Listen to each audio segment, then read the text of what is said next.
Cheers. உண்மையை சொல்ல போனா நீ ஒரு முட்டாள்னு தான் நான் சொல்லுவேன்.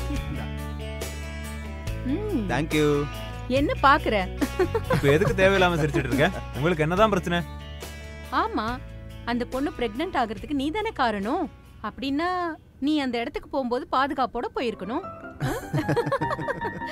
கிண்டல் பண்றீங்களா? என் பாக்கெட்ல எப்பயுமே காண்டம்ஸ் வச்சிருப்பேன். அது ஒரு ஜஸ்ட் ஆக்சிடென்ட் தான். இதுக்கு என்ன சொல்யூஷன் இருக்கு சொல்லுங்க. இத ஆக்சிடென்ட்னு சொல்றாப்பா. அப்படின்னா இது உனக்கு தெரிஞ்சு நடக்கலங்கறியா? ஏய் ராய், நீ கொஞ்சம் பேசாம இரு. அவன் ஏற்கனவே ரொம்ப டென்ஷன்ல இருக்கான். நீ இன்னும் அதை அதிகமாக்காத. ஆஹா, நான் ஒன்னு சொல்லவா? இவரு ரொம்ப சூசி தெரியுமா? உன்ன மாதிரி டாக்ஸி எல்லாம் வச்செல்லாம்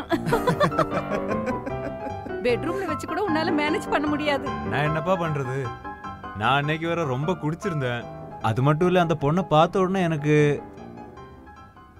கண்ட்ரோல் போச்சு. அதனாலதான் இப்படி ஆயிடுச்சு. கொஞ்சம் அதிகம்தான். அதிகமாயிடுச்சா? அது எதனால? உன் ப்ராப்ளம் என்னன்னு கொஞ்சம் தெளிவா சொல்றியா? ஹீரோயினால ஏதாவது பிரச்சனை இருக்கா? அதாவது ஹீரோயின் கிட்ட இருந்து டேட்ஸ் ஏதாவது கிடைக்கலையா? கொஞ்சம் டீடைல்டா சொல்றியா ப்ளீஸ்? நான் என்னப்பா சொல்றது? யார் கால் பண்றா? பாக்குறேன். சரி சரி.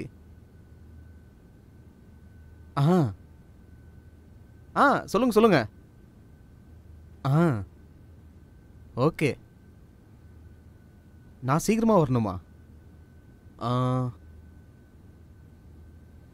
இல்ல அப்படி இல்ல. இல்ல பிரச்சனை இல்ல. No problem. நான் சீக்கிரமாவே வந்துடுறேன். நான் இப்பவே கிளம்புறேன். வந்துடுறேன்.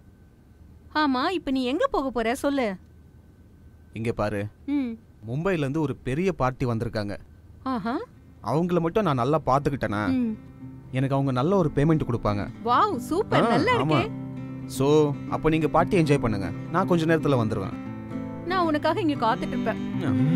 Darling, bye bye by.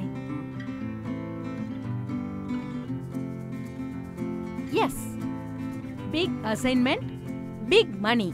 This is called smart work, baby.